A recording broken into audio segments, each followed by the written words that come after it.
नमस्कार। SPT news में आपका स्वागत है। पेश है 16 नवंबर सुबह 6:15 बजे राजस्थान की 15 बड़ी खबरों में। राजस्थान पुलिस में लंबे समय से अटके पदोन्नति के मामले में राज्य सरकार ने अब राहत दी है। पुलिस मुख्यालय ने सिपाही हवलदार के 1100 छाया पद स्वीकृत किए हैं। इसमें अब 2 से ज्यादा संतान वाले सिपाहियों को भी पदोन्नति का लाभ मिल सकेगा। पिछले कई साल से 2 संतान का नियम लागू होने से बड़ी संख्या में पुलिसकर्मियों की पदोन्नति अटकी हुई है। राजस्थान सरकार ने वर्ष 2023 में सेवा नियमों में संशोधन कर 3 संतान वाले कर्मचारियों को भी पदोन्नति के लिए पात्र माना था। सर्दियों के आगमन से पहले राजस्थान रोडवेज के बीकानेर आगार डिपो से बसों की हालत सुधारने के लिए विशेष तैयारी की है। मेरी बस मेरी जिम्मेदारी अभियान के तहत डिपो की सभी बसों को दुरुस्त किया जा रहा है। हाल ही में बसों की तकनीकी से लेकर फिजिकल फिटनेस तक पूरी जांच की गई, ताकि यात्रियों को ठंड के दिनों में सुरक्षित और आरामदायक सफर मिल सके। जिन बसों में खिड़कियों से हवा आने की शिकायत आम थी, उसकी सीलिंग, फिटिंग और लॉकिंग सिस्टम को दुरुस्त किया गया है। राजस्थान कर्मचारी चयन बोर्ड ने चतुर्थ श्रेणी कर्मचारी भर्ती परीक्षा 2024 के रिजल्ट को लेकर एक बड़ी अपडेट आ गई है। बोर्ड के मुताबिक परीक्षा परिणाम 15 जनवरी तक घोषित कर दिए जाएंगे। इसके अलावा प्रश्नों पर आपत्ति प्रक्रिया नवंबर के अंत तक पूरी की जाएगी और ऑब्जेक्शन कम होने के कारण निस्तारण दिसंबर के अंत तक ही कर दिया जाएगा। ऐसे में अगले साल की शुरुआत में ही रिजल्ट आ जाएगा। आलोक राज ने कहा कि उनका भी यही प्रयास होगा कि चतुर्थ श्रेणी परीक्षा का परिणाम पटवारी भर्ती के बाद और संभव हुआ तो वीडियो भर्ती के बाद जारी किया जाए। देश के प्रथम गृह मंत्री सरदार वल्लभ भाई पटेल की 150वीं जयंती के अवसर पर युवा एवं खेल मंत्रालय द्वारा शनिवार को श्रीगंगानगर में आयोजित यूनिटी मार्च हाई प्रोफाइल ड्रामा का शिकार हो गया। भाजपा विधायक जयदीप बिहानी ने जिला कलेक्टर डॉक्टर मंजू और अन्य प्रशासनिक अधिकारियों पर कार्यक्रम में देरी को लेकर तीखी टिप्पणी दी। इससे पूरे कार्यक्रम की गरिमा प्रभावित हुई। विधायक ने अधिकारियों को डेकोरम समझो और फालतू बकवास मत करो जैसे कड़ी फटकार लगाई, जबकि कलेक्टर ने शांत रहने की अपील की। इस घटना के 2-3 वीडियो सोशल मीडिया पर तेजी से वायरल हो गए, जिससे प्रशासनिक और राजनीतिक हलकों में हलचल मच गई। महाराजा गंगा सिंह चौक पे सुबह करीब 10:30 बजे शुरू हुआ यह ड्रामा 10 मिनट तक चला। कार्यक्रम की शुरुआत में एडीएम सुभाष कुमार और विधायक जयदीप बिहानी के बीच मामूली तकरार हुई, जो जल्द ही तूल पकड़ गई। विधायक ने अधिकारियों के समय पर न पहुंचने पर आपत्ति जताई और एडीएम पर आरोप लगाया कि उन्होंने कहा है कि वे यहाँ तंग आ चुके हैं और यहाँ नहीं रहना चाहते। जब जिला कलेक्टर डॉक्टर मंजू मौके पर पहुंची तो विधायक ने उनसे सीधे पूछा कि यह अधिकारी क्यों दुखी है और यहाँ रहने से इनकार क्यों कर रहे हैं। कलेक्टर ने सफाई दी कि वे आधे घंटे से यहाँ वेट कर रही है, लेकिन विधायक ने इसे अनसुना कर दिया और तेवर तीखे कर लिए। राजस्थान भ्रष्टाचार निरोधक ब्यूरो ने शनिवार को झुंझुनू जिले में एक महिला हेड कांस्टेबल को 20,000 रुपए की रिश्वत लेते रंगे हाथों गिरफ्तार किया। अधिकारियों ने बताया कि हेड कांस्टेबल संतोष बुहाना थाने में तैनात थी। एसीबी के अनुसार संतोष को एक शिकायतकर्ता से रिश्वत लेते हुए पकड़ा गया। शिकायतकर्ता ने आरोप लगाया था कि उसके और उसके भाई और उसके चाचा से जुड़े पारिवारिक विवाद का मामला बुहाना थाने में दर्ज है और उसकी जांच आरोपी हेड कांस्टेबल कर रही है। राजस्थान में संपत्ति खरीदना बहुत महंगा हो गया है। राज्य सरकार ने निर्माण लागत में बढ़ोतरी कर दी है, जिससे मकान, दुकान व व्यावसायिक संपत्तियों की रजिस्ट्री करवाना महंगा हो गया है।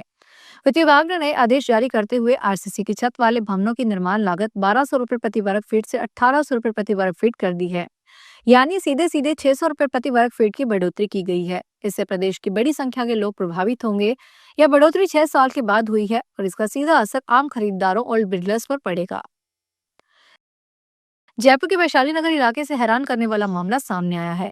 पीड़ित युवक ने वैशाली नगर थाने में केस दर्ज करवाया। धार्मिक भावनाएं आहत करने के आरोप में पुलिस ने मुकदमा दर्ज करके जांच शुरू कर दी है। दर्ज रिपोर्ट के आधार पर वैशाली नगर थाना पुलिस ने बताया कि इलाके में रहने वाले तुषार गौतम नाम के युवक ने कल शाम मशहूर फूड चेन कंपनी से पिज्जा ऑर्डर किया था। ऑनलाइन इस ऑर्डर के कुछ देर बाद ही पिज्जा घर पहुंचाया गया, लेकिन उसे खाने के बाद अजीब सा टेस्ट आया। गौतम ने पुलिस को बताया कि जब उसने पिज्जा का बॉक्स देखा तो वह अंदर तक हिल गया। वह एक नॉन वेज पिज्जा था जिसे गौतम ने खा लिया था। सिरोही कांडला हाईवे पर गुलाबगंज के पास ट्रेलर के टायर में आग लगने से साइड में लेते समय 11,000 केवी की लाइन के छू जाने से उसमें करंट दौड़ गया। इससे चालक की मौके पर मौत हो गई। सूचना पर थाना पुलिस मौके पर पहुंची। पुलिस के अनुसार सिरोही कांडला हाईवे पर गुलाबगंज व हुलागरा के बीच चलते ट्रेलर के टायर में आग लग गई। आग लगने पर चालक आखिरी गुआड़ी अजमेर निवासी सद्दाम बेग उसे किनारे पर ले रखा था। पुरानी टोंक थाना क्षेत्र में स्थित पुलिस लाइन में कांस्टेबल के सरकारी आवास से अज्ञात बदमाश ताला तोड़कर करीब 1.5 लाख रुपए समेत 10 लाख से ज्यादा रुपए के जेवर चुरा कर ले गए। चोरी की वारदात के समय कांस्टेबल प्रहलाद बैरवा रात्रि ड्यूटी पर था। वहीं उसके परिजन पृथक गांव मालपुरा गए हुए थे। उधर इसकी जानकारी मिलने के बाद पुरानी टोंक थाना अधिकारी नेमीचंद गोयल मौके पर पहुंचे और पुलिस टीम ने मौके से साक्ष्य जुटाए। कांस्टेबल पुरानी टोंक के थाने में ही तैनात है। पुलिस लाइन में 400 पुलिसकर्मियों के परिवार रहते हैं। School games federation of India ने राजस्थान को 49वीं राष्ट्रीय स्कूली खेल प्रतियोगिताओं में प्रमुख आयोजक राज्यों की सूची में शामिल कर 10 महत्वपूर्ण प्रतियोगिताओं की मेजबानी का जिम्मा सौंपा है। यह उपलब्धि इसलिए भी महत्वपूर्ण है क्योंकि 3 साल से प्रदेश को राष्ट्रीय प्रतियोगिताओं का बड़ा दायित्व दिया जा रहा है। इन खेलों में उदयपुर को हॉकी का जिम्मा मिला है। खिलाड़ियों और खेल के प्रेमियों की सक्रियता और विद्यालयों की मेजबानी क्षमता ने प्रदेश को शीर्ष खेल स्कूलों में शामिल कर लिया है। एसजीएफआई की ओर से जारी सूची में 110 स्थानों पर राष्ट्रीय प्रतियोगिताएं होगी। इनमें 43 खेल अंडर 14, 17 और 19 आयु वर्गों में होंगे। सीकर के अखेपुरा गांव में बिजली लाइन परियोजना के मुआवजे को लेकर किसानों का विरोध शनिवार को उग्र हो गया। गांव के 3 किसान सुबह अचानक खेतों में लगाए गए ऊंचे बिजली टावर पर चढ़ गए और उचित मुआवजा मिलने तक नीचे नहीं उतरने की घोषणा कर दी।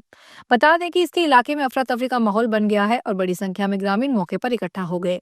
किसानों का आरोप है कि बिजली लाइन बिछाने के लिए उनके खेतों में टावर खड़े किए गए हैं, लेकिन अभी तक उन्हें उचित और पूर्ण मुआवजा नहीं दिया गया है।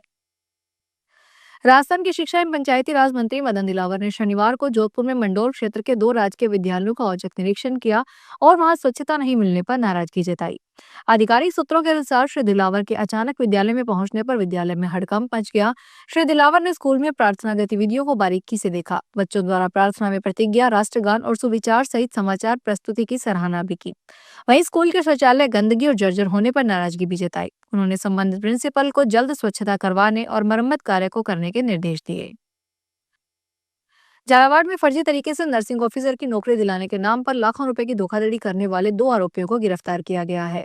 कोतवाली पुलिस ने एक एजेंसी संचालक और एक दलाल युवक को पकड़ा है। पुलिस अधीक्षक अमित कुमार ने बताया कि कोतवाली थाने में एक शिकायत मिली थी। इसमें बताया गया था कि कुछ लोग एससीआर अस्पताल झालावाड़ में फर्जी दस्तावेज तैयार कर नर्सिंग ऑफिसर के पद पर नौकरी दिलाने का झांसा देकर बेरोजगारों से धोखाधड़ी कर रहे हैं। वे प्रति व्यक्ति 50,000 से 2 लाख रुपए तक हड़प रहे हैं।